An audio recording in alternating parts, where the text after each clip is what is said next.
भूर्भुवः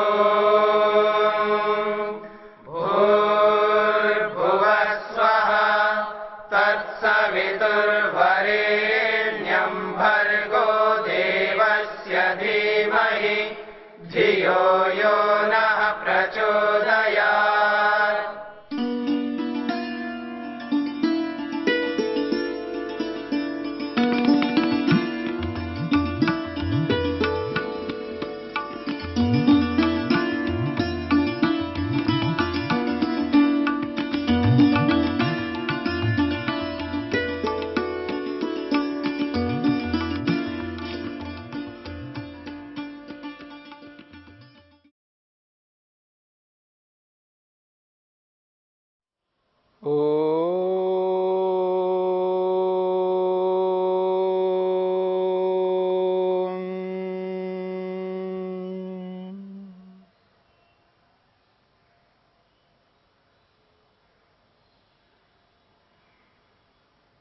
योग विद्या के अंतर्गत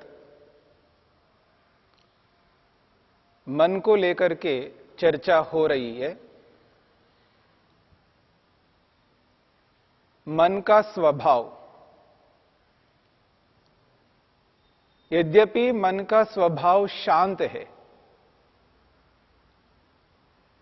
मन शांत होकर भी चंचल क्यों हो रहा है, चंचल क्यों होता है? इसके पीछे जो कारण बताए गए थे, मन के अंदर रहने वाले संस्कार, पिछले जन्म के जो भी अनुभव हुए हैं, वो सारे के सारे अनुभव एकत्रित होकर के मन के अंदर अंकित हो जाते हैं। पिछले जन्म के संस्कार उत्पन्न होने से लेकर के जैसे जैसे व्यक्ति बड़ा होता रहता है और उसके जो परिवेश में जितने लोग रहते हैं, उस माहौल में जितने भी लोग रहते हैं, उनका जो भी प्रभाव उस व्यक्ति के ऊपर पड़ता है, उस व्यक्ति के साथ जिन जिन लोगों का संबंध रहता है, उसका भी गहरा प्रभाव पड़ता है व्यक्ति के ऊपर। और जिन लोगों के संपर्क में रह करके जो भी ज्ञान अर्जित करता है, जो ज्ञान एकत्रित करता रहता है, जो उस व्यक्ति को बताया जाता है, जिस रूप में बताया जाता है, वो जो ज्ञान है बहुत अधिक महत्व रखता है। तो उस ज्ञान को लेकर के, उस परिवेश से प्रभावित होकर के, पिछले जन्म के वो जो संस्कार है उनसे प्रेरित होकर के व्यक्ति वैसा ही करता है जैसा उसका ज्ञान चल रहा होता है। वर्तमान में जो ज्ञान उसके मन के अंदर विद्यमान है, उस ज्ञान के अनुरूप ही वैसा माहौल है, वैसा परिवेश है। उस ज्ञान, उस परिवेश के अनुसार ही वो जो संस्कार उसके मन में हैं, हर प्रकार के संस्कार है, परंतु वो जो संस्कार एक प्रकार से रील की तरह घूमते रहते हैं, उनमें से उन्हीं संस्कारों से प्रेरित होता है जो वर्तमान में उसका ज्ञान का स्तर चल रहा होता है। और वर्तमान में जो ज्ञान का स्तर है वो जिस परिवेश के कारण से है, उस परिवेश से भी उन लोगों से प्रभावित होता हुआ, उस ज्ञान को और पुष्ट करता हुआ, उन संस्कारों से प्रेरित होकर के वो अपने मन को रजोगुणी बना देता है। और उस रजोगुण में थोड़ा सा तमोगुण भी मिल जाता है। उसके कारण से ऐश्वर्य विषय प्रियम भवति। यद्यपि मन सात्विक है, सत्वगुण प्रधान है, प्रख्यारूपम ही चित्त सत्वम, शांत स्वभाव वाला होता हुआ भी मन वो रजोगुणी बन जाता है। उस रजोगुण के उभर जाने के कारण से मन में वो जो उसकी रुचि हो रही होती है, वो ऐश्वर्य की हो रही होती है। ऐश्वर्य को चाहने लगता है, ऐश्वर्य उसको प्रिय लगने लगता है। विषय प्रियम भवति, ऐश्वर्य के साथ साथ विषयों को भी प्रिय मानने लगता है। रूप, रस, गंध, स्पर्श, शब्द, इन विषयों को भी बहुत अच्छा लगता है उसको। ये विषय उसको अच्छे लगने लगते हैं। एक ओर से उसके परिवेश में, उस माहौल में जितने भी लोग हैं, वो लोग भी ऐसे ही होते हैं, उनको भी विषय बहुत अच्छे लगने लगते हैं। माता, पिता, भाई, बहन, चाचा, चाची, जितने भी लोग हैं, वो भी विषयों को प्रिय मानते हैं। वो विषयों से प्रेरित होते हैं, विषयों की लालसा करते हैं, विषयों की अपेक्षा करते हैं, विषयों की ओर दौड़ते हैं। तो वो कैसे बचा रह पाएगा? वो कैसे इनसे वंचित रहेगा? क्योंकि उनको जो माहौल दिया जा रहा है, जो परिवेश दिया जा रहा है, वो विषयों का है, तो वो भी विषयों की ओर झुकता जाता है, अनायास विषयों की ओर अग्रसर होता है, विषय भी उसको प्रिय लगने लगते हैं। और ऐश्वर्य तो प्रिय लग ही रहे हैं। धन एक बहुत बड़ा ऐश्वर्य। आज वर्तमान में धन इतना बड़ा ऐश्वर्य है, ऐसा लगता है इससे बढ़कर और कोई ऐश्वर्य ही नहीं हो सकता। हर कोई व्यक्ति इस धन से इतना प्रभावित है, इतना प्रभावित है, वो ये मानता है, ये जानता है, ये एहसास करता है, बिना धन के, बिना धन रूपी ऐश्वर्य के मेरा जीवन निरर्थक है, मैं कभी सार्थक नहीं हो सकता। धन तो चाहिए। तो इस धन रूपी ऐश्वर्य के प्रति हर कोई व्यक्ति प्रभावित होता जा रहा है, धन को चाहने लगता है। यह रजोगुण के कारण से है। और जब तक मन में रजोगुण उभर करके रहता है, जब तक मन के अंदर कार्यरत होता है, वो अपना प्रभाव बनाए रखता है, तब तक मन के अंदर यही चलता रहता है, एन केन प्रकारेण, यानी जिस किसी भी रीति से मैं इस ऐश्वर्य को प्राप्त करूं, मैं ऐश्वर्यशाली बनूं। हर कोई व्यक्ति ऐश्वर्य के पीछे दौड़ रहा है।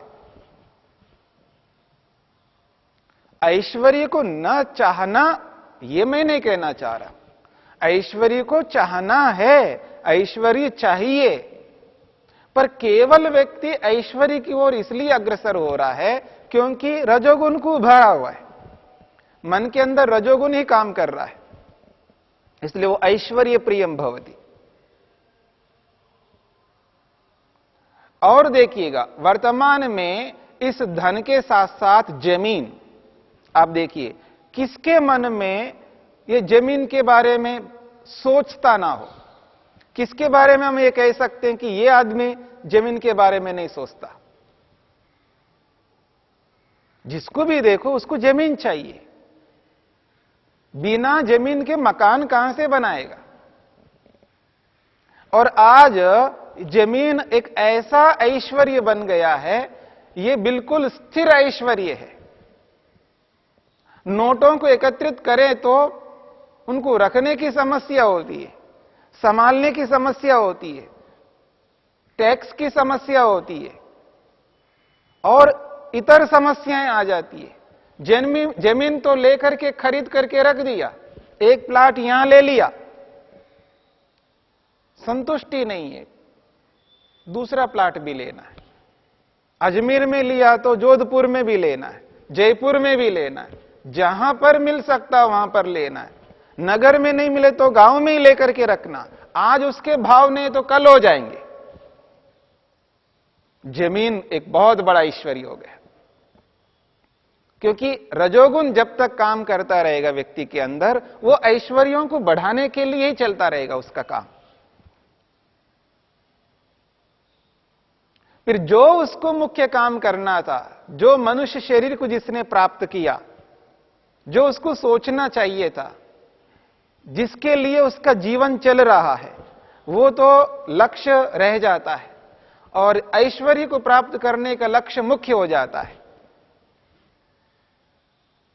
तो ये जो ऐश्वर्य का ओढ़ जो लगा हुआ है, ऐश्वर्यों के प्रति जो जागरूकता व्यक्ति के अंदर है, जिस किसी को भी देखो, चाहे वो पैसा रूपी ऐश्वर्य हो, जमीन रूपी ऐश्वर्य हो, गाड़ियां हो और अन्य जड़ पदार्थों को प्राप्त करने की जो लालसा है, चाहे वो कपड़े हो, चाहे वो कोई भी हो, जो एकत्रित करने की जो चेष्टा व्यक्ति कर रहा है, भौतिक पदार्थों को इकट्ठा करना जो उसका स्वभाव बन गया है, यही भौतिक ऐश्वर्यों को प्राप्त करने की चेष्टा है।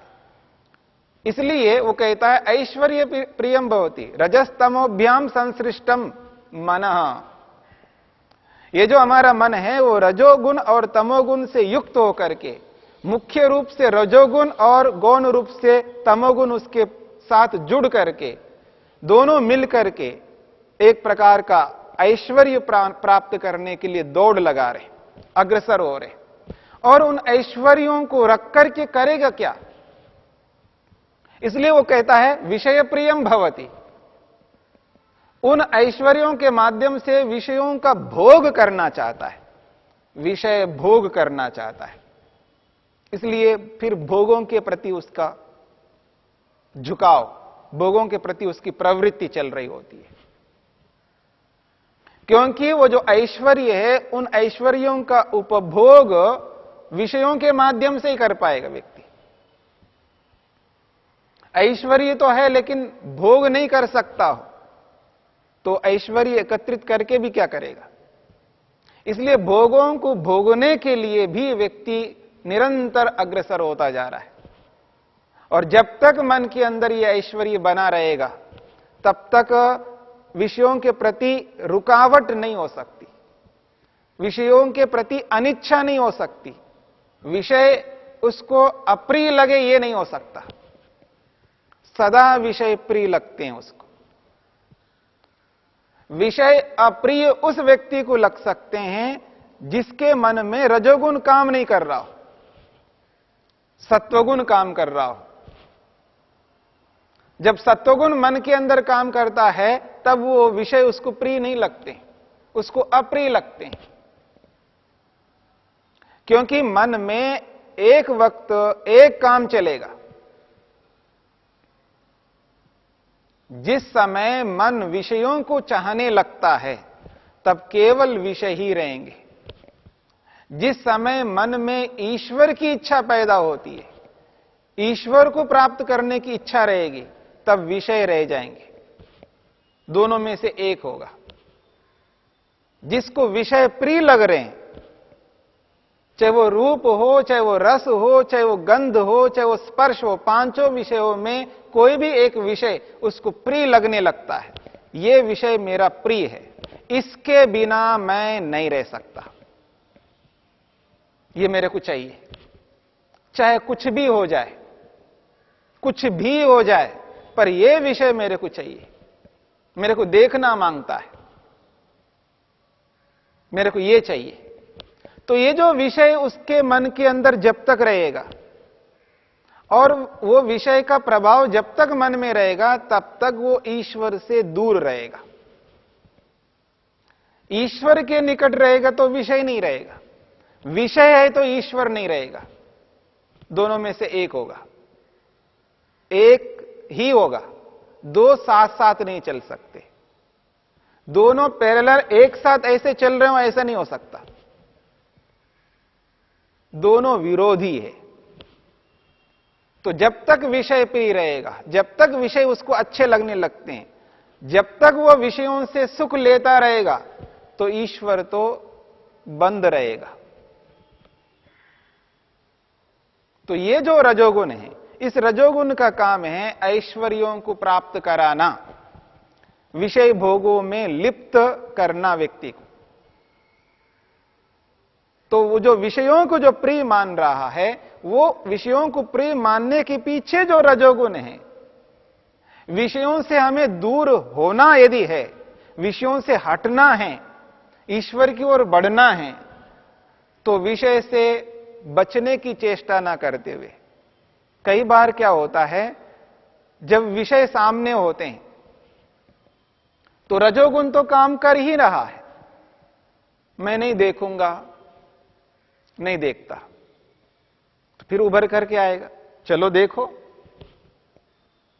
ये जो संकल्प और विकल्प हो रहे होते हैं, मन के अंदर संकल्प और विकल्प हो रहा है, नहीं देखूंगा, नहीं, ये बाधक है, इसको नहीं देखना है, नहीं कोई बात नहीं, एक बार देख लेने से क्या होगा, देख लो।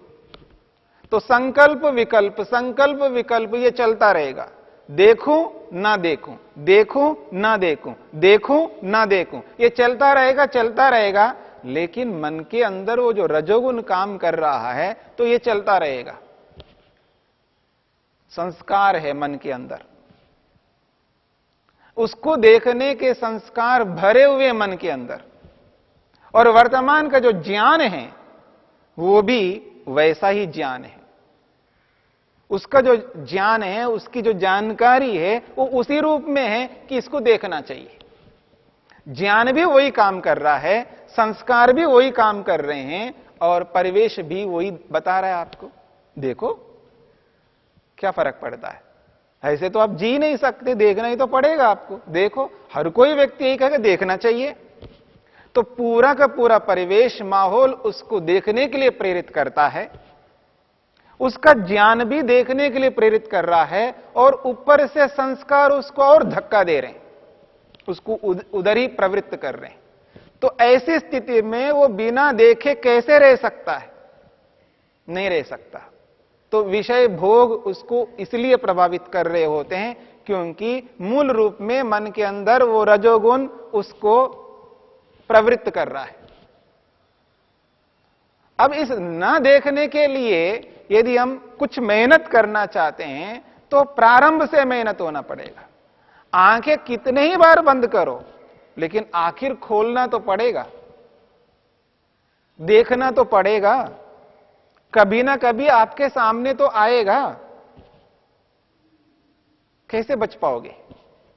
हां, बच वो सकता है जिसके मन में रजोगुण काम नहीं कर रहा हो, सत्वगुण काम कर रहा हो। तो पश्यन्नपि न पश्यति, वो देखता हुआ भी नहीं देखेगा।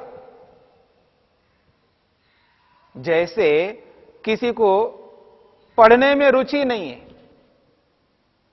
सावधान नहीं है व्यक्ति पढ़ने में, तब वो व्यक्ति पढ़ता हुआ भी नहीं पढ़ पाता है। उसको बोला जाता है देखो क्या पढ़ रहे, फिर पढ़ो, तो भी वो गलत पढ़ता है। देख रहा है, आंखें खुली उसकी, अक्षरों को देख रहा है, ऐसा लगता है, वास्तव में वो देख नहीं रहा होता है। देख तो रहा है लेकिन वो देख नहीं रहा होता है, क्योंकि वो एकाग्रता नहीं है उसको देखने में। यदि एकाग्रता होती तो पहली बार ही ठीक पढ़ लेता ना।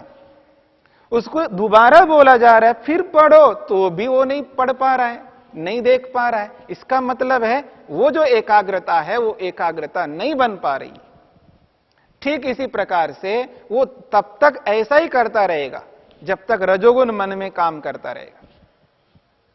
वो विषय उसको पकड़ना पड़ेगा, विषय प्रिय उसको बनना पड़ेगा, क्योंकि रजोगुण काम कर रहा है।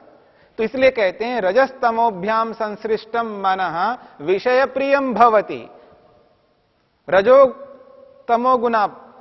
तमोगुण, रजस्तमोभ्याम संसृष्टम मनः ऐश्वर्य प्रियम भवति, ये वाली स्थिति है।